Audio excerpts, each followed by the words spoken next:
वालेकुम, आप देख रहे हैं मेट्रो दिनांक टीवी न्यूज। आइए देखते हैं आज की खास खबर। उत्तर पश्चिम लोकसभा क्षेत्र के उम्मीदवार पूर्व मंत्री व आमदार रविंद्र वायकर को भारी मतों से चुनकर लाने के लिए महायुति पदाधिकारी और कार्यकर्ताओं का भव्य सम्मेलन संपन्न। मुंबई गोरेगांव पश्चिम लिंक रोड बांगुर नगर स्थित ब्रह्मा महेश मैदान में उत्तर पश्चिम लोकसभा क्षेत्र के भाजपा, शिवसेना, एनसीपी, आरपीआई, मनसे, रासप महायुति के उम्मीदवार महाराष्ट्र के पूर्व मंत्री आमदार रविंद्र वायकर को भारी मतों से चुनकर लाने हेतु महायुति के पदाधिकारी और कार्यकर्ताओं का भव्य सम्मेलन आयोजन किया गया था, जिसमें प्रमुख अतिथि के रूप में उपस्थित भाजपा मुंबई प्रदेश के अध्यक्ष एडवोकेट आशीष शेलार, सांसद गजानन कीर्तिकर, आमदार व लोकसभा चुनाव के प्रभारी अमित साटम, आमदार राजहंस सिंह, आमदार विद्या ठाकुर, वरिष्ठ भाजपा नेता जयप्रकाश ठाकुर, भाजपा के मुंबई प्रदेश मंत्री एडवोकेट ज्ञानमूर्ति शर्मा, मनसे की वरिष्ठ नेता शालिनी ताई ठाकरे, भाजपा जिला अध्यक्ष संतोष मेडेकर, शिवसेना पदाधिकारी वैभव भरटकर, विष्णु सावंत के अलावा महायुति के सभी पार्टी के वरिष्ठ नेता, महिला, पुरुष, युवा पदाधिकारी, कार्यकर्ता गण भारी संख्या में उपस्थित होकर महायुति के उम्मीदवार रविंद्र वायकर को जिताने का संकल्प लिया। इस शुभ अवसर पर सभा के दौरान भारत माता की जय, अब की बार 400 पार और जय श्री राम के नारे से पूरा मैदान गूंज उठा। आइए देखते हैं मेट्रो दिनांक टीवी न्यूज पर इस भव्य महायुति सम्मेलन के दौरान किसने क्या कुछ कहा। नेहमीप्रमाणे सकाळी 9 वाजता आले आणि मग मान हलवत म्हणाले की देशाचा पंतप्रधान उद्धव ठाकरेजी होऊ शकतात। आता हा भाग वेगळा की ज्याचे निवडून येणारे सदस्य महाराष्ट्रात सुद्धा संपूर्ण नाहीत, पण म्हणे पंतप्रधान उद्धव ठाकरेजी होतील हे संजय राऊतजी म्हणाले। त्यांचं वाक्य संपत नाही संपत, एक बंटी बबली ठाण्याला कोण आहे, काय नाव आहे बघा, परत तुम्ही बोलू। त्यांनी एका तासामध्ये लगेच सांगितलं की नाही, शरद पवार साहेब खूप वरिष्ठ आहे, पंतप्रधान पदी ते बसू शकतात। आईला एका तासात 2 तुकडे, त्याचं संपत नाही तर एक बिनपेंद्याचा लोटा आहे, भंडारावरून आल्या नाना पटोले, तर म्हणाला राहुल गांधी शिवाय कोण म्हणणार।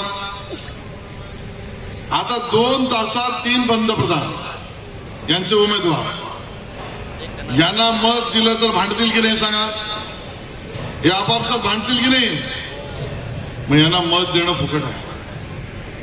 मला आनंद वाटतो या ठिकाणी मुद्दा म्हणून मनसेचे अध्यक्ष राज ठाकरे यांचा, त्यांनी या महायुतीला बिनशर्त पाठिंबा दिला, बिनशर्त।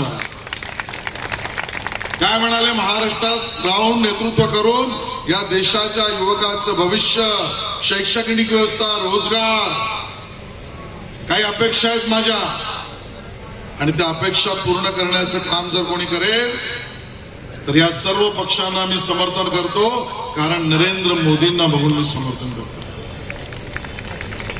अजितदादा पवार यांचा धन्यवाद मी व्यक्त करेन।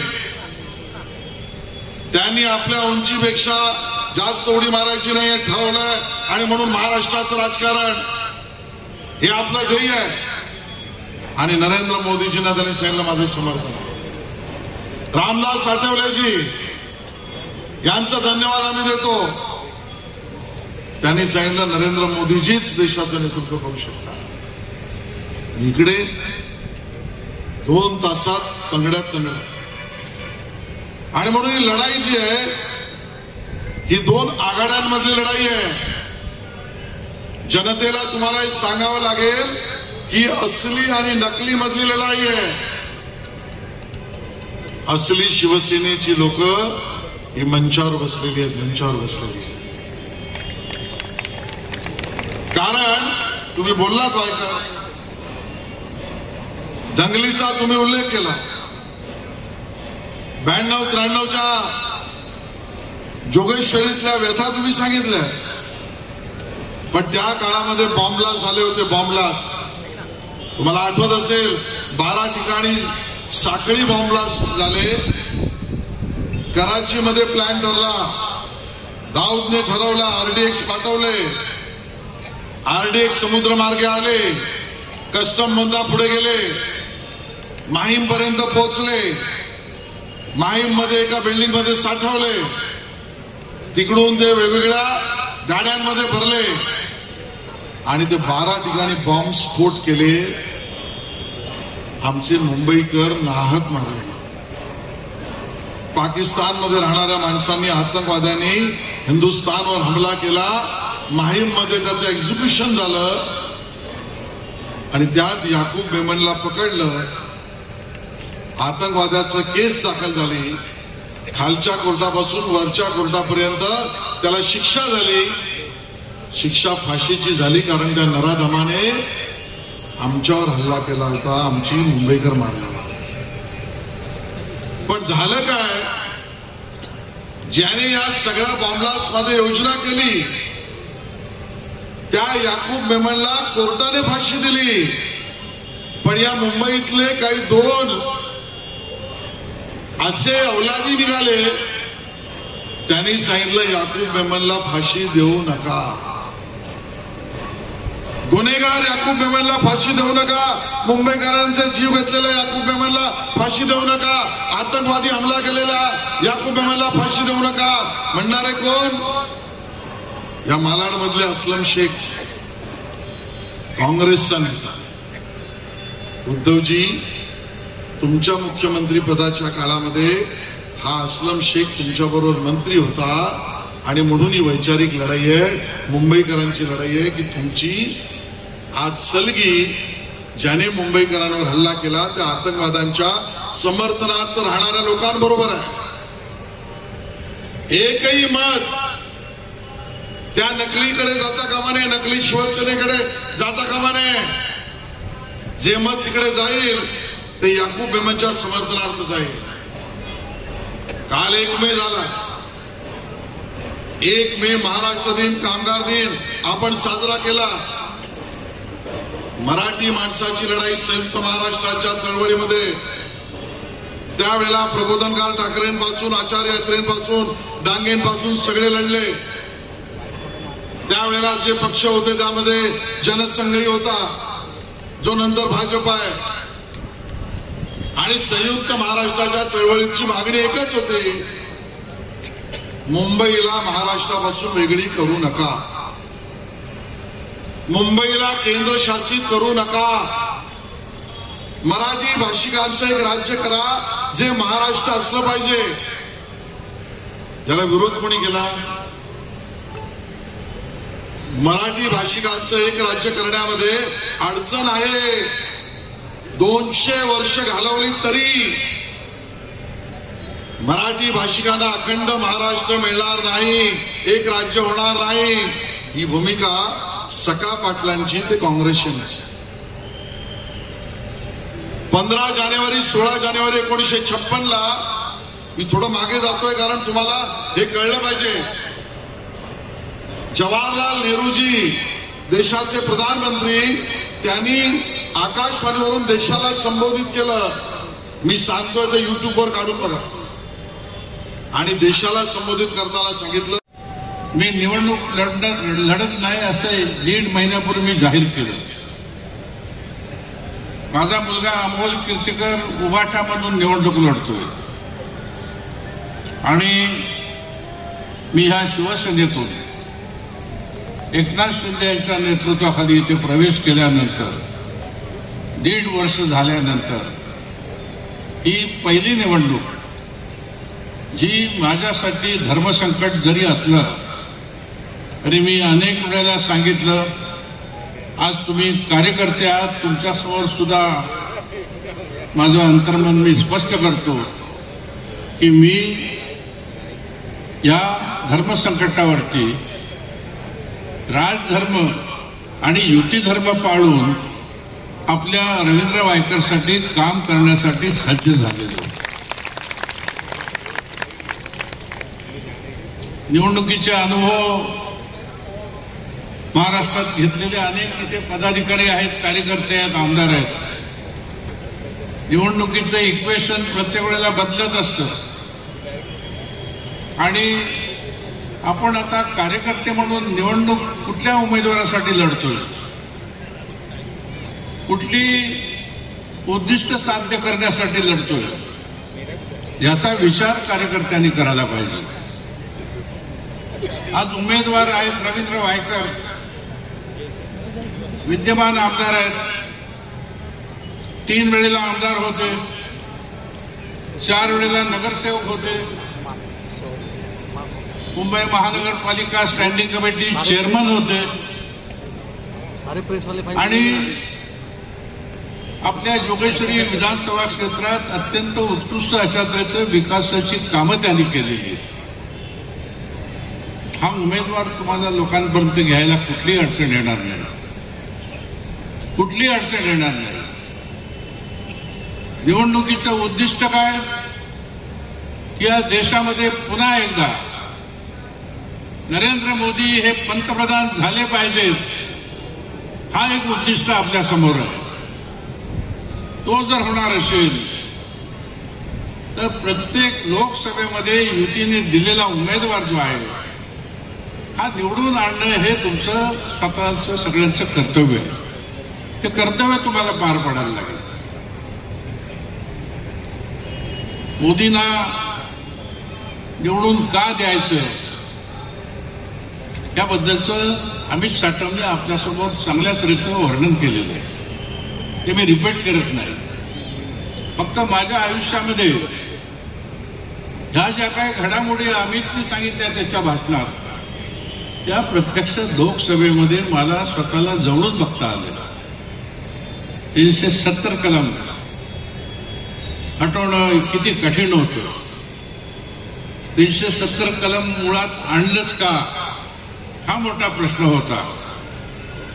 बाळासाहेबांच्या निकट आम्ही वावरत असताना, त्यांची भाषणं ऐकत असताना त्यांच्या मनामध्ये सतत काश्मीर मधलं 370 कलम हटवा,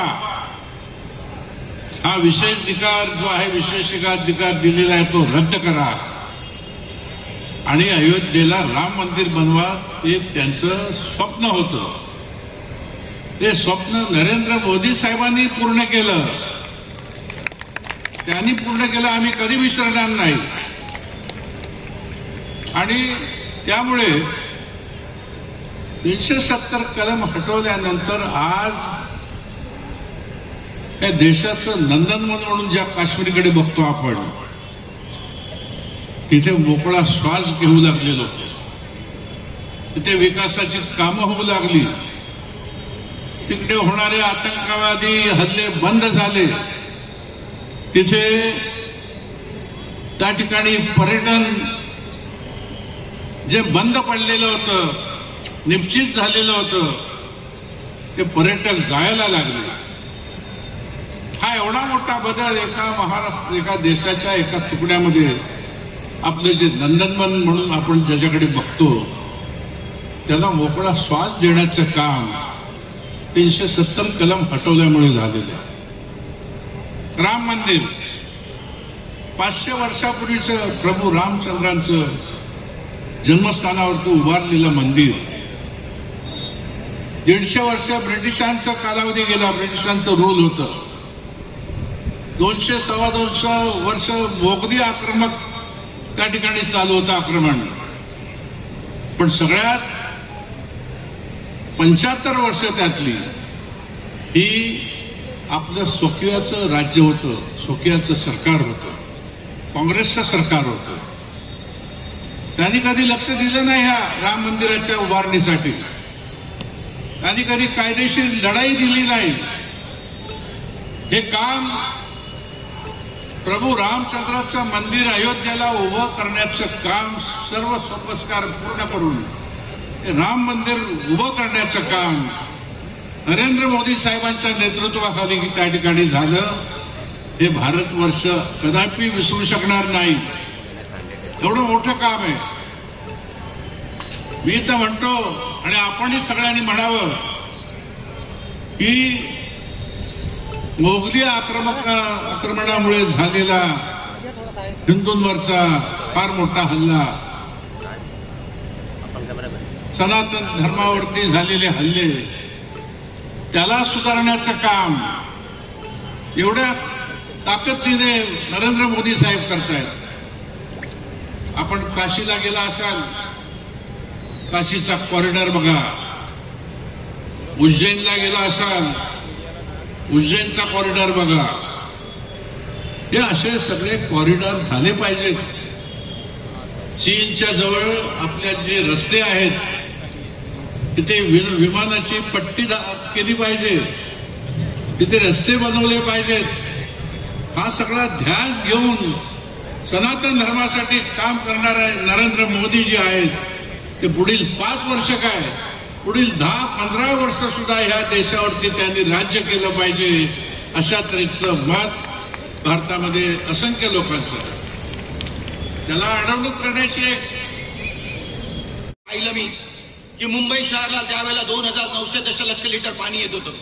आता 2900 दशलक्ष लिटर पाणी मुंबईची लोकसंख्या दिवसेंदिवस वाढत होती आणि अशा लोकसंख्येला आपण 90 लिटर पर हेड पाणी देत होतो.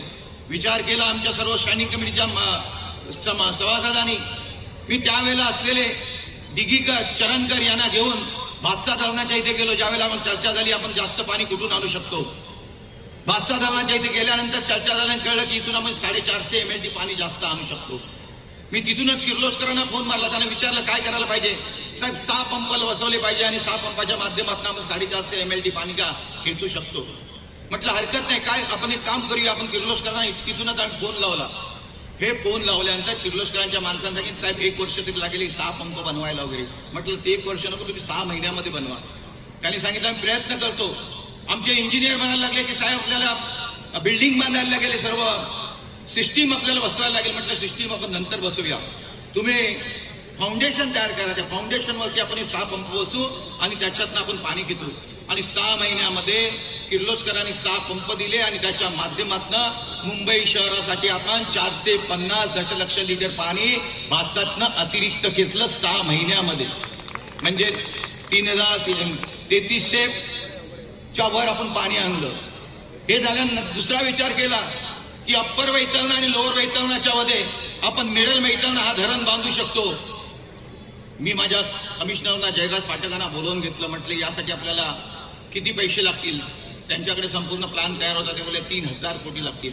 हे 3000 आणायचे कुठून, तर केंद्राकडे जाऊया. आणि केंद्राच्या माध्यमातून आम्ही त्या ठिकाणी गेलो. जयराम रमेश त्यावेळेला मंत्री होते, त्यांच्याकडे आमचं प्रपोजल मांडलं. त्यांनी सांगितलं 6 महिन्यात आम्ही उत्तर देऊ, परंतु 6 महिन्यामध्ये उत्तर दिलं नाही. त्यावेळेला आम्ही आमच्याकडे रिसिप्ट असतात.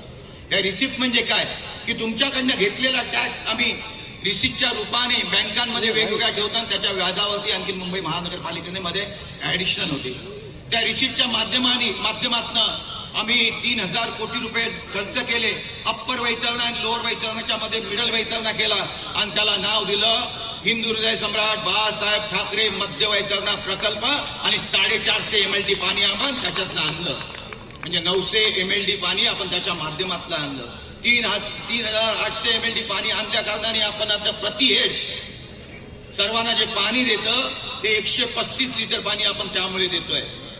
ही कामं तशीच नाही झाली तर त्यावेळेला असलेल्या आमच्या स्टँडिंग कमिटीच्या सदस्यांनी आम्ही अनेक विचार करायचो. खिचडीच्या रूपाने तांदूळाला एक्सेस तांदूळाला 5 किलो तांदूळ आपण द्यायचो मुलांना, शाळेतल्या मुलांना. मुंबई महानगरपालिकेच्या जवळजवळ 6.5 लाख 7 लाख मुलं आहे मुंबई महानगरपालिकेच्या इथं. 8 विषयांच्या माध्यमातून आपण त्यांना शिकवलं जातं. आणि ज्या वेळेला तांदूळ देताना त्यावेळेला आम्ही स्टँडिंग कमिटीला विचार केला की नाही तांदूळ देण्याच्या ऐवजी आपण खिचडी देऊया. आणि खिचडी त्यावेळेला आपण देण्याचं मंजूर केलं. पर हेड पर मुलाच्या बाकी आपण 2.5 रुपये द्यायचो आणि त्यातनं खिचडीचा उदय झाला आणि मुंबई महानगरपालिकेच्या शाळातल्या मुलांना आपण ती खिचडी देण्यास सुरुवात केली. एवढंच नव्हे तर मी देखील मुंबई महानगरपालिकेच्या शाळेमधून शिकलेलो आहे. पाहिलंय मुंबई महानगरपालिकेच्या माध्यमातून येणारी 6.5 लाख मुलं ही कशा तऱ्हेने येतात. प्रायव्हेट शाळांमध्ये जाणारी मुलं कशा पद्धतीने जातात आणि मुंबई महानगरपालिकेच्या शाळांमध्ये असलेली मुलं कशा पद्धतीने जातात. त्यांच्या पायामध्ये चप्पल नसते, घालायला कपडे चांगले नसतात, दप्तर नसतं, काही नसतं. आणि त्यावेळेला आम्ही ते विचार करून त्यावेळेला स्टँडिंग कमिटीमध्ये 200 कोटीची प्रोव्हिजन त्यावेळेला केली.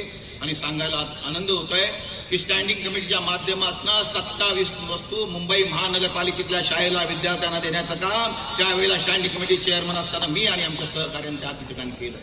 ही अशा अनेक कामं त्यावेळेला करत गेलो. आरोग्याच्या दृष्टीने केलो. आरोग्याच्या दृष्टीने बघा पाहायला गेलं त्यावेळेला कुपर एकदम डिलॅबरेट कंडिशन मध्ये होता. 390 कोटी रुपये आम्ही खर्च करून कुपरची इमारत पहिली दुरुस्त करायला घेतली. एवढंच नव्हे तर कुपरच्या बाबतीमध्ये मेडिकल कॉलेज देखील व्हायला पाहिजे. मुंबईमध्ये मेडिकल कॉलेज आहेत ते इंग्रजांच्या वेळेला मेडिकल कॉलेज झालेले आहेत. आपल्या राज्यकर्त्यांनी कधी मेडिकल कॉलेजचा त्यावेळेला विचार केला नव्हता आणि उपनगरामध्ये मेडिकल कॉलेज पाहिजे होतं. WHO चा निर्णय होता की 20 एकर जागा असेल तर आपण मेडिकल कॉलेज करू शकतो. आम्ही त्यावेळेला विचार केल्यानंतर आम्ही त्या पद्धतीची 20 एकर जागा शोधून काढली. कुपरची जागा, ट्रॉमाची जागा, त्याच पद्धतीने भगवतीची जागा ही इन्क्लूड केली. 20 एकरचा प्रपोजल दिलं आणि त्या पद्धतीने कुपरमध्ये मेडिकल कॉलेज करण्याची सुरुवात त्यावेळेला असलेल्या स्टँडिंग कमिटीच्या सदस्याच्या माध्यमातून रवींद्र वायकरनी केली होती. एवढंच नव्हे तर ट्रॉमा केअर व्हावं, त्या ठिकाणी सर्कस वगैरे व्हायच्या आणि त्या ठिकाणी ट्रॉमा केअरची आपण बांधणी केली आणि त्याला देखील नाव ठेवलं Hindu Hriday Samrat Balasaheb Thackeray trauma care centre. आपण त्याला नाव दिलं. ईस्ट वेस्ट जाता येत नव्हतं. अंधेरीवरून जायचं किंवा गोरेगाववरून आपल्याला इथे अंधेरीला यायचं किंवा गोरेगावला यायला व्हायचं. परंतु आता आपण येतोय त्यावेळेला देखील MMRDने नकार दिल्यानंतर स्टँडिंग कमिटीकडे ते 2 प्रपोजल आले. जोगेश्वरीचा ईस्ट वेस्ट आणि निर्वाणच्या इथला ईस्ट वेस्ट. 80 कोटी रुपये आपण जोगेश्वरीच्या त्यावेळेच्या प्रपोजलला आपण स्टँडिंग कमिटीने पास केले आणि त्या ब्रिजला देखील आपण नाव दिलं हिंदू हृदय सम्राट शिवसेना प्रमुखांच्या नावाने तो ब्रिज ओळखला होता. आशिषजी आपण देखील त्या उद्घाटनाला आला होता आणि त्या पद्धतीने ही कामं आपण करत गेलो. मुंबई महानगरपालिकेच्या आरोग्याच्या दृष्टीने, मुलांच्या दृष्टीने, सीसी पॅसेजच्या दृष्टीने. आणि त्यावेळेला ज्या वेळेला आम्ही जे बसलो होतो त्यावेळेला जवळजवळ 340 कोटीने मुंबई महानगरपालिका डेफिसिटमध्ये होती. ती मुंबई महानगरपालिका आम्ही जाताना 4 वेळेचं टर्म मला मिळालं. इतिहासामध्ये 100 वर्षाच्या इतिहासामध्ये 4 वेळा स्टँडिंग कमिटी मिळाली असेल ते रवींद्र वायकरला मिळाली. कारण आपण केलेली कामं त्यावेळेला दिसून येत होती आणि ज्या वेळेला मी ती खुर्ची सोडली त्यावेळेला 20,000 कोटीने प्लसमध्ये नेली. ही मुंबई महानगरपालिका गेल्यानंतर आमदारकीच्या वेळेला देखील आम्ही मंत्री म्हणून कामं केली. या अशा पद्धतीने कामं केल्यानंतर आज लोकसभेला जाण्याची वेळ आलेली आहे. त्या लोकसभेमध्ये आपल्या उत्तर पश्चिमचा आवाज खासदार म्हणून बुलंद करण्यासाठी तुमच्या सहकार्याची नेहमी अपेक्षा आहे. आणि तो खासदार तुमचा हा फक्त तुम्ही निवडून मला देणार नाही तर मोदीजींना निवडून देण्यासाठी माझं मत देखील तुमच्या माध्यमातून त्या ठिकाणी पडणार आहे. आणि यासाठी निवडून द्यायचे, त्यांचे हात बळकट करायचे. महाराष्ट्रामध्ये असणारी कामं, महाराष्ट्रामध्ये फनेल आहे तुम्हाला माहिती आहे एअरपोर्टच्या ऑथॉरिटीच्या माध्यमातून. आणि एअरपोर्ट ऑथॉरिटीच्या माध्यमातून फनेल असताना 4 किलोमीटरचा फनेल असल्या कारणाने त्या ठिकाणचे हाईटचे देखील रिस्ट्रिक्शन आहे. सिव्हिल एव्हिएशन त्यामध्ये येतं. हा विषय तिथे मांडणं.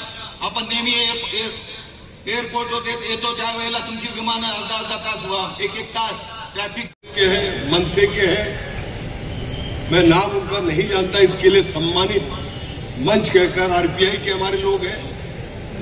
नाहीतर आमचा यूपीत एक मन आहे रतियाभर बिछोबत सोब्या का आणि फक्त आपण नाव घेत राहणार तर माझा वेळ संपणार. जय श्री राम. दोस्तों, सबसे पहले मैं महाराष्ट्र के हमारे मुख्यमंत्री आदरणीय शिंदे जी को, आदरणीय देवेंद्र फडणवीस जी को, आदरणीय अजीत पवार जी को मैं धन्यवाद देना चाहूंगा. एक ऐसा उम्मीदवार जो उम्मीदवार हमें चाहिए था इस क्षेत्र के लिए, वो उम्मीदवार हमें रवींद्र वायकर के रूप में मिला है. इसके लिए मैं सबसे पहले उनका धन्यवाद देना चाहूंगा. और मैं ये कहना चाहूंगा कि हम सब संगठित होकर, सभी पार्टी के लोग मिलकर, हमारे पास इस वक्त 4 विधायक है, 4 एमएलए, 4 आमदार आहेत आणि ताफा आहे सर्व पक्षांचा, कार्यकर्त्यांचा. सभी को मिलकर एक साथ हमें लोगों के पास पहुंचना है, डोर टू डोर पहुंचना है. सांसद हमारे जो चुनाव लड़ रहे हैं वो पहुंच नहीं पाएंगे, लेकिन हम लोगों को पहुंचना है. और हमें लोगों को यही समझाना है कि मुंबई महानगरपालिका और इसका चुनाव नहीं है, ये राष्ट्र का चुनाव है. ये मोदी जी को प्रधानमंत्री बनाने का चुनाव है. जिन्होंने नारा दिया है 400 पार, और 400 पार तक लेके जाने का काम आपको और हमको व्यासपीठ पर बैठे हुए सभी लोगों को करना पड़ेगा. जिस प्रकार से आज हमारा देश को आगे लेके जाने का काम आदरणीय मोदी जी कर रहे हैं, तमाम हमारा विकसित भारत विकास के मार्ग पर लेके जाने का काम कर रहे हैं। और मुंबई को मुंबई बनाने का काम आदरणीय शिंदे जी के नेतृत्व में, फडणवीस जी के नेतृत्व में मुंबई का विकास का काम, विकसित मुंबई, सुशोभीकरण की मुंबई, वो काम करने का काम हमारे मुख्यमंत्री इस प्रकार से कर रहे हैं। तो हम लोगों का काम ये है कि जो उम्मीदवार हमें दिए हैं उस उम्मीदवार को किस प्रकार से आगे लेके जाकर मुंबई में सबसे ज्यादा मार्जिन से जिताकर लाने का काम आपका और मेरी जिम्मेदारी बनती है। साथियों, आज हमारा उम्मीदवार देरी से डिक्लेयर हुआ, उन लोगों की एक फेरी भी हो चुकी है, लेकिन आपने देखा कितनी भी फेरी मारे, एक ऐसा उम्मीदवार हमें मिला है जो 92 से नगर सेवक रहे। मैं खुद 92 में नगर सेवक था। हमारी बहन बता रही थी विद्या ठाकुर जी कि वो नगर सेवक बने, विद्या जी नगर सेवक बनी, वो आमदार बने, विद्या जी आमदार बनी, फिर वो मंत्री बने, विद्या जी मंत्री बने, मैं भी साथ में था। मुझे मंत्री बनाने का काम कौन करेगा? ये गम्मत जम्मत है, परंतु बहुत ही सीरियस हो गया सुनने से। थोड़ा सा गम्मत जम्मत केला तर जरा बरं वाटतं लोकांना। आज जिस प्रकार से हमारा राष्ट्र, मोदी जी विश्व में सबसे आगे जाने का काम कर रहे हैं, कांग्रेस के प्रचारक किस प्रकार से हमारे खिलाफ, हमारे पार्टी खिलाफ, हमारे नेताओं खिलाफ झूठा प्रचार, डीफेक वीडियो, ये तमाम निकाल कर लाने का काम कर रहे हैं, जिससे आप समझ जाइए कि वो हारने जा रहे हैं। राहुल गांधी की चर्चा, उनको जिताने का संकल्प पाकिस्तान में हो रहा है, तो आप समझिए मोदी जी का भय कितना है पाकिस्तान में। डोजियर नहीं देते मोदी जी।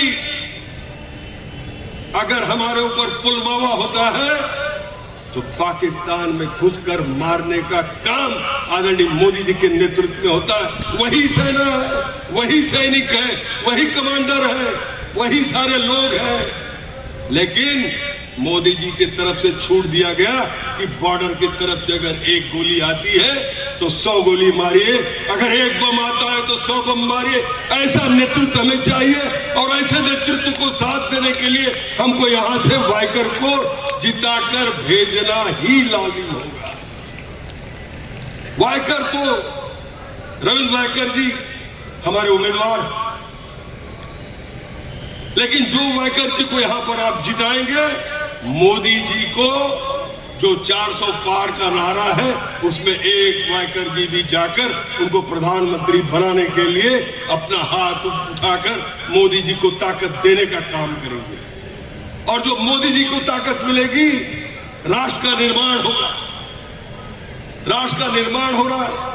हम आज 5वीं आर्थिक व्यवस्था है, मोदी जी के नेतृत्व में 3री आर्थिक व्यवस्था बनने जा रहे हैं।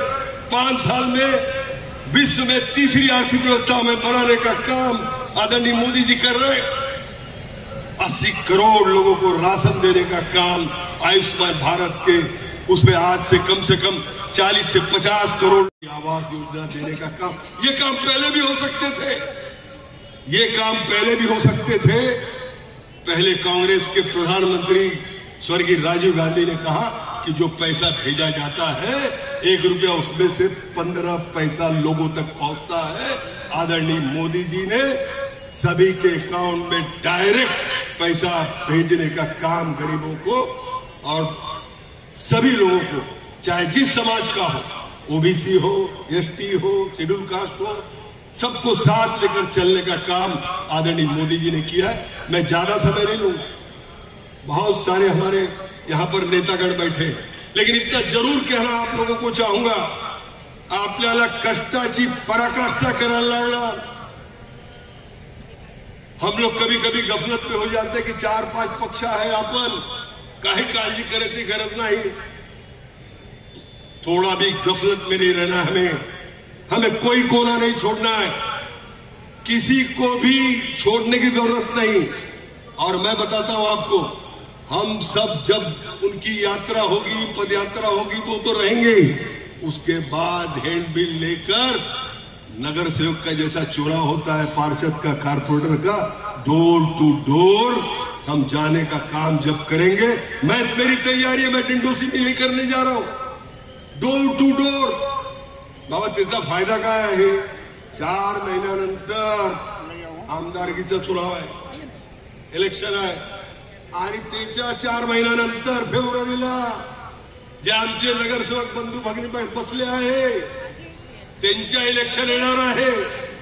तो जो विधानसभा जितना ज्यादा लीड देगा उसके नेता का उतना ही सम्मान होगा। जो वार्ड में जितना अच्छा लीड मिलेगा उस नगर सेवक का फिर से सम्मान होगा। तो मैं तो चाहूंगा कि डोर टू डोर कल से हमने करना शुरू कर देना चाहिए। सवेरे डिंडोसी में पदयात्रा है वायकर जी की, शाम को दोपहर के बाद हम डोर ही निवडणूक महत्वाची आहे आणि त्यासाठी माननीय पंतप्रधान नरेंद्र मोदीजींना आदरणीय राजसाहेबांनी बिनशर्त पाठिंबा दिलेला आहे।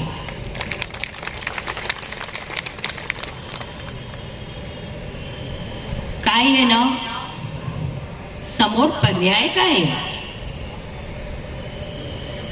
देशाच्या समोर खूप मोठे प्रश्न आहेत।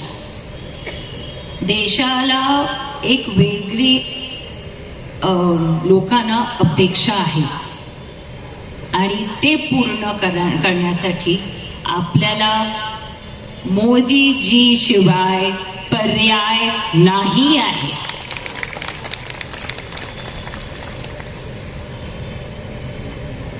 समोर पर्याय म्हणजे कोण?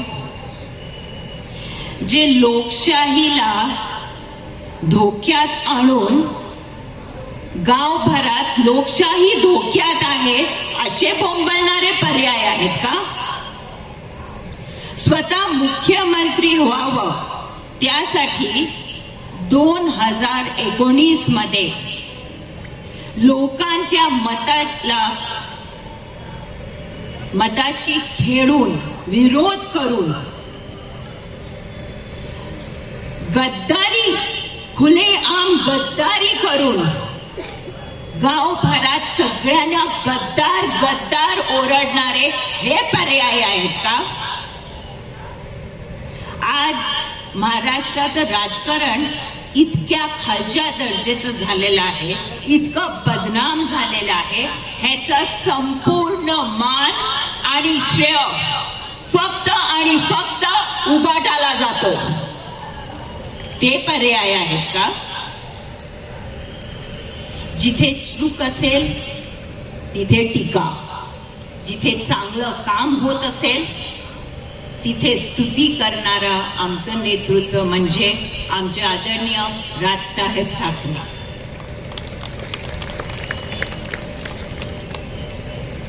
लोकांना राम मंदिरची इच्छा होती, त्यांची भावना होती की राम मंदिर व्हावं, ते आदरणीय मोदी साहेबांनी करून दाखवलं। जय श्रीराम।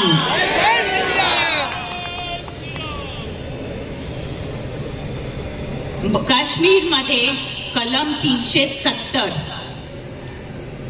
हटवायला पाहिजे ही गरज होती, हे मोदीजींनी करून दाखवलं।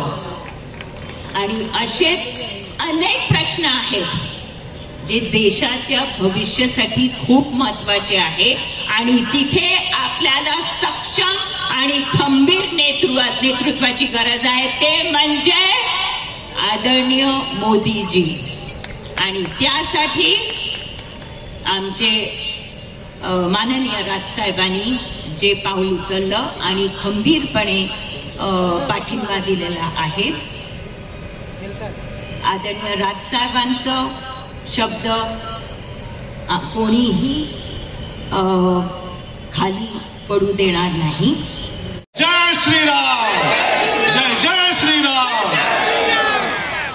दिल्ली तक गई आवाज। अमित साटम जी आपका आई ना? मंच पर बैठे हुए सभी मान्यवर, हमारे सभी आमदार, नगर सेवक, जनप्रतिनिधि, मेरे सामने बैठे हुए सभी पदाधिकारी, कार्यकर्ता, भाइयों तथा बहनों, क्योंकि पहले के वक्ताओं ने सबका नाम लिया, इसके लिए मैं नाम नहीं लेता हूं। आप सबका इस गोरेगांव विधानसभा में बहुत बहुत स्वागत है। इतनी बड़ी संख्या में आए हैं कि मेरी कुर्सियां कम पड़ गई। मैंने कभी सोचा नहीं कि कुर्सी भी कम पड़ेगी, लेकिन इतनी बड़ी संख्या में आप लोग आए, इसके लिए आपके लिए आप लोग जोरदार ताली बजाइए, आप खुद के लिए। मुझे लगता है कि युद्ध शुरू हुआ है, और जब युद्ध शुरू होता है तब फिर सामने कौन लड़ रहा है नहीं देखा जाता है। हमारा कैंडिडेट रविंद्र वाइकर जी, और सामने कौन है उसकी चिंता न करते हुए हमें युद्ध में लड़ना है। क्योंकि हमने महाभारत में भी देखा है कि जब अर्जुन लड़ने के लिए मैदान पर आए तो जब सामने देखा तो उनके भाई बंधु, रिलेटिव, काका, मामा, चाचा सब युद्ध लड़ रहे थे। लेकिन कृष्ण ने कहा कि धर्म के फेवर में हमको लड़ाई लड़ना है, धर्म के लिए लड़ना है, और धर्म की स्थापना के लिए लड़ना है। इसके लिए जो भी सामने उसे युद्ध करो। और आज भारतीय जनता पार्टी और हमारे युति के सभी कार्यकर्ताओं ने थोड़ी प्लानिंग करके, माइक्रो प्लानिंग करके, हमारे जो जनप्रतिनिधि है, आमदार है, नगर सेवक है, जब कैंडिडेट फील्ड में नहीं, अपने विधानसभा में नहीं है, तो हमने रोज के कार्यक्रम तय करने हैं। हमारे आमदारों से भी मेरी विनती है कि आपके कार्यक्रम तय करें, फिर छोटे वाहन हो, बड़े वाहन हो, मोटरसाइकिल हो, और जो पत्रक हमको वहां से मिलेगा उस पत्रक को लेकर घर घर जाना है। जैसा हमारे पूर्व वक्ता ने कहा कि कोई भी चुनाव सरल नहीं होता, और कभी भी हम ये समझ के नहीं चले कि कुछ करने की आवश्यकता नहीं, मोदी जी है, सब मोदी जी करेंगे, मोदी जी करेंगे, लेकिन कुछ हमको भी करना पड़ता है। कहते हैं ना, बिना किए कोई हम जब तक कुछ काम नहीं करते तब तक सफलता नहीं मिलती। इसके लिए दोस्तों, चुनाव एक चुनौती है, स्वीकार करो। क्या कमी रह गई देखो और सुधार करो। जब तक न हो सफल नींद चैन की त्यागो तुम, संघर्षों का मैदान छोड़ मत भागो तुम, कुछ किए बिना ही जय जयकार नहीं होती, कोशिश करने वालों की कभी। नन्ही चींटी दाना लेकर चलती है, चढ़ती दीवारों पे 100 बार फिसलती है, मन का विश्वास रगों में साहस भरता है, चढ़कर गिरना, गिरकर चढ़ना न करता है, आखिर उसकी मेहनत बेकार नहीं होती, कोशिश करने वालों की कभी। दोस्तों, अपनी ताकत की, अपने काम की पराकाष्ठा को हमको पार करना है। हमारे में जितनी ताकत उससे अधिक काम करना है। हम अगर 6 घंटे काम करते हैं तो 8 घंटे करना है, 8 घंटे करते हैं तो 10 घंटे काम करना है। वो बोलते हैं ना कि पैर में भमरी और सर पे बर्फ और मुंह में शक्कर। वैसे मेरा रिकॉर्ड खराब है, मेरे मुंह में शक्कर नहीं रहता, थोड़ा गोरेगांव वालों को पता है। लेकिन हम इस 15 दिन में हम सभी कार्यकर्ताओं ने अपने सभी कामों को थोड़ा सा संभाल कर रखकर भारतीय जनता पार्टी, हमारी जो युति महायुति है, उस महायुति के लिए हमको काम करना है। रविंद्र वाइकर जी एक सक्षम, अच्छे कार्यकर्ता है, अच्छे नेता है, डेवलपमेंट का काम जानते हैं, मंत्री रहे हैं और आज हमारे कैंडिडेट हैं। मुझे लगता है कि जो पूरे देश की परिस्थिति अगर हम देखें तो जितने फेज के चुनाव हुए उसमें भारतीय जनता पार्टी 80% से ज्यादा सीटें जीत रही है। ये मैं आपको गारंटी के साथ बताना चाहता हूं, क्योंकि मैं थाना का प्रभारी हूं, तो वहां भी मेरा जाना आना रहता है और पूरे देश में जो चल रहा है उसकी रिपोर्टिंग हम लोगों के पास आती है। मैं माननीय मोदी जी का बहुत बहुत धन्यवाद करना चाहता हूं दोस्तों, क्योंकि ऐसा देश का प्रधानमंत्री पहली बार मिला है कि जिसने 10 साल में एक भी छुट्टी नहीं ली। ऐसे प्रधानमंत्री नरेंद्र मोदी जी का हम धन्यवाद करते हैं, अभिनंदन करते हैं। मैं अमित शाह का भी धन्यवाद करना चाहता हूं। शालिनी ताई ने आर्टिकल 370 की बात की। दोस्तों, जब देश आजाद हुआ तब कश्मीर में जाने के लिए परमिट सिस्टम था। आपको पता भी नहीं होगा, क्योंकि हमने देश की आजादी के समय में भी नहीं था, आप भी नहीं थे। लेकिन डॉक्टर श्यामा प्रसाद मुखर्जी ने उस कश्मीर के परमिट को रद्द करने के लिए बॉर्डर पर जाकर आंदोलन किया और कश्मीर में प्रवेश किया। उनको अरेस्ट किया गया, वहां उनकी डेथ हुई, किस तरह से उनकी हत्या हुई, डेथ हुई, उनको पता नहीं। लेकिन इस देश के परमिट सिस्टम के लिए यदि कश्मीर में से 370 आर्टिकल हटाने के लिए सबसे पहला किसी ने बलिदान दिया होगा तो डॉक्टर श्यामा प्रसाद मुखर्जी ने दिया। उनकी तस्वीर यहां पे लगी हुई आप लोग देख सकते हैं। जिस कश्मीर में पत्थर मारे जाते थे मिलिट्री के ऊपर, जिस कश्मीर में लोग कहते थे अफजल हम शर्मिंदा है, तेरे कातिल जिंदा है, आप सोचो, कल्पना करिए जो आतंकवादी उनके लिए माता की, भारत माता की, वंदे वंदे वंदे, बोलो जय श्री राम, जय जय श्री राम। मंचावरती उपस्थित आपल्या उत्तर पश्चिम लोकसभा क्षेत्राचे उमेदवार आणि 4 जून 2024 ला आपल्या क्षेत्रातून होणारे खासदार श्री रवींद्र वायकर साहेब, ज्यांच्या नेतृत्वामध्ये गेली 10 वर्ष आम्ही काम केलं, असे आपले विद्यमान खासदार आदरणीय गजानन कीर्तिकर साहेब, मंचावरती उपस्थित आपले आमदार राजन सिंगजी, विद्याताई ठाकूर, जयप्रकाश ठाकूर, आचार्य पवन त्रिपाठी, रघुनाथ कुलकर्णीजी, जिल्ह्याचे अध्यक्ष संतोष मेडेकरजी, आरपीआयचे विवेक पवारजी, कासारजी, महाराष्ट्र नवनिर्माण सेनेच्या नेत्या शालिनीताई ठाकरे, योगेश परुळेकरजी, मनसेचे लोकसभेचे समन्वयक, मंचावरती उपस्थित सर्वच, मूर्ती पटेल, विठ्ठल बंदेरी, कमलेश राय, आपले अजय विचारेजी, राष्ट्रवादी काँग्रेसचे जिल्हाध्यक्ष, राष्ट्रवादी काँग्रेसचे मदने साहेब, दिलीप पटेलजी, अशी गणली जायची। आणि आता भारताची अर्थव्यवस्था ही जगातली 5वी सर्वात मोठी अर्थव्यवस्था ही मोजली जाते आणि 2027 मध्ये भारत ही जगातली 3री मोठी अर्थव्यवस्था ही होणार आहे।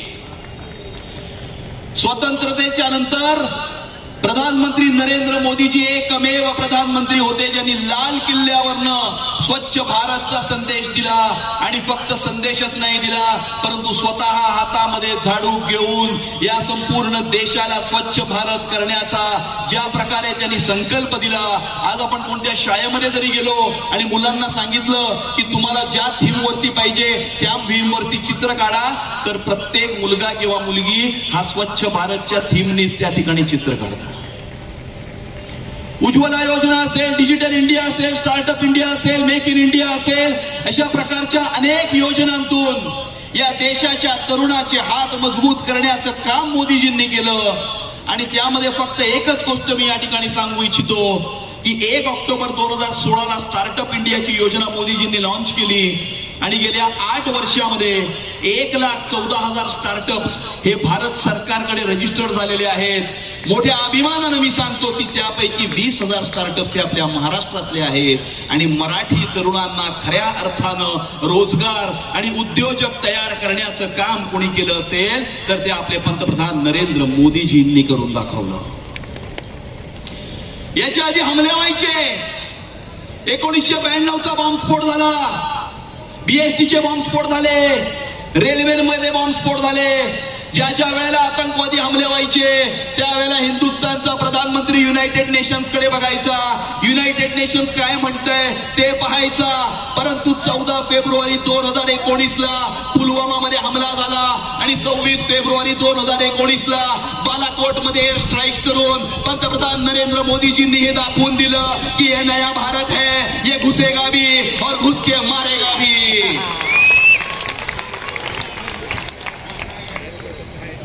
आपण तर भारतीय जनता पार्टीचे कार्यकर्ते आहोत।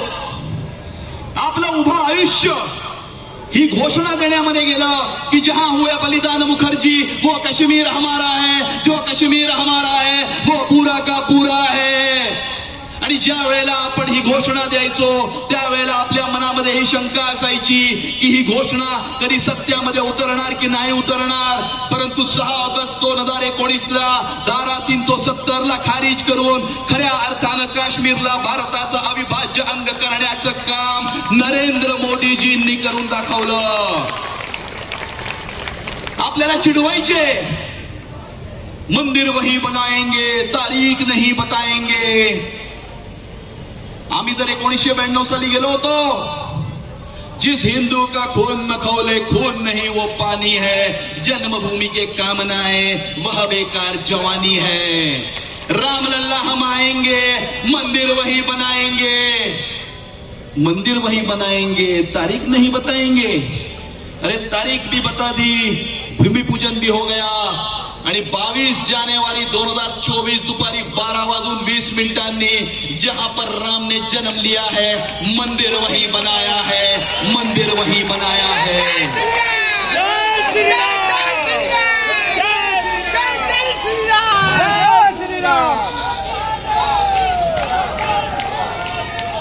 नरेंद्र मोदीजींनी केलेली कामं जर मी आता इथे मोजत बसलो तो उद्या सकाळची पहाट उजाडेल, परंतु त्यांनी या देशामध्ये घडवलेल्या क्रांतीचा क्रम हा संपणार नाही। गेल्या 10 वर्षामध्ये मधली 2.5 वर्ष सोडली तर ज्या प्रकारे या महाराष्ट्रामध्ये काम झालं, या मुंबई शहरामध्ये काम झालं, मेट्रोचं काम असेल, कोस्टल रोड असेल, वर्ली ट्रान्स हार्बर लिंक असेल, सीसीटीव्ही कॅमेराज असतील, म्हाडाचे वेगवेगळे केलेले निर्णय असतील, आदरणीय देवेंद्र फडणवीसजी आणि एकनाथ शिंदेंनी ज्या प्रकारे गेल्या 2.5 वर्षामध्ये मुंबई शहरामध्ये काम केलं, सौंदर्यीकरण प्रकल्प असेल, एसटीपी असतील, मला असं वाटतं की मेरा भारत आगे बढ़ रहा है, विकसित हो रहा है, लेकिन मेरा महाराष्ट्र भी आगे बढ़ रहा है, मेरा मुंबई भी आगे बढ़ रहा है। आणि त्यामुळे ही लढाई मोदीजींना तिसऱ्यांदा पंतप्रधान तर करायचंच आहे, परंतु आपल्याला सगळ्यांना माहिती आहे की भारतीय जनता पार्टीचा कार्यकर्ता कुठलंही सत्तेचं स्थान किंवा अधिकाराचं पद प्राप्त करण्याकरता काम करत नाही, तो समाजामध्ये उभ्या असलेल्या शेवटच्या माणसाची सेवा करण्याकरता काम करतो। त्यामुळे ही लढाई ही भाजपची लढाई नाही, ही शिवसेनेची लढाई नाही, ही आरपीआयची लढाई नाही, ही राष्ट्रवादी काँग्रेसची लढाई नाही, ही मनसेची लढाई नाही, ही भारताची लढाई आहे, भारताची लढाई। गेल्याच आठवड्यामध्ये ज्यावेळेला आपल्या बाजूच्या मतदारसंघातले उमेदवार घोषित झाले होते, उत्तर मध्य मधले उज्ज्वल निकम साहेब, त्यावेळेला मी असं म्हटलं होतं की ही लढाई ही राष्ट्रवादी शक्ती आणि तुकडे तुकडे गँगच्या मधली लढाई आहे। परंतु गेल्या 3-4 दिवसामध्ये ज्या प्रकारे पाक धाजीर्ण धोरण हे काँग्रेस अवलंबित आहे, त्यामुळे मी आता असं म्हणेन की ही लढाई राष्ट्रवादी शक्ती आणि तुकडे तुकडे गँगची लढाई तर आहेच, परंतु ही भारत आणि पाकिस्तानची लढाई आहे, ही भारत आणि पाकिस्तानची लढाई आहे। आणि त्यामुळे मोदीजींना पंतप्रधान तर करायचंच आहे आपल्याला, परंतु पंतप्रधान नरेंद्र मोदीजींचं हे स्वप्न आहे की 2047 मध्ये ज्या वेळेला भारताच्या स्वतंत्रतेची 100 वर्ष पूर्ण होतील, त्यावेळेला भारत एक विकसित राष्ट्र झालेला असेल आणि त्या विकसित राष्ट्राचं स्वप्न पंतप्रधान नरेंद्र मोदीजी ज्या प्रकारे घेऊन चाललेले आहेत, त्यांच्या एका हातामध्ये या देशाचं संविधान आणि एका हातामध्ये भारत मातेचा तिरंगा झेंडा आहे। आणि ते स्वप्न साकार करण्यासाठी, आपल्या येणाऱ्या पिढ्यांचं स्वप्न साकार करण्यासाठी आपल्याला पुन्हा एकदा तिसऱ्यांदा नरेंद्र मोदीजींना या देशाचं प्रधानमंत्री करायचं आहे, कारण अबकी बार आणि ते 400 पार ज्या वेळेला होईल। सर काय सांगाल, माहितीचा नारळ प्रचाराचा जो फुटलेला आहे, अशा प्रकारे प्रतिक्रिया काय सांगाल? आज उत्तर पश्चिम लोकसभा मतदारसंघाचे आपले महायुतीचे उमेदवार रवींद्र वायकर साहेब यांच्या प्रचाराचा नारळ या ठिकाणी एक मोठा मेळावा घेऊन फोडण्यात आलेला आहे। मुंबई भारतीय जनता पार्टीचे अध्यक्ष आशिष शेलारजी या ठिकाणी प्रमुख वक्ते म्हणून उपस्थित होते, तसेच आपले विद्यमान खासदार गजानन कीर्तीकर साहेब आणि महायुतीच्या घटक पक्षांचे सर्व नेते या ठिकाणी उपस्थित होते।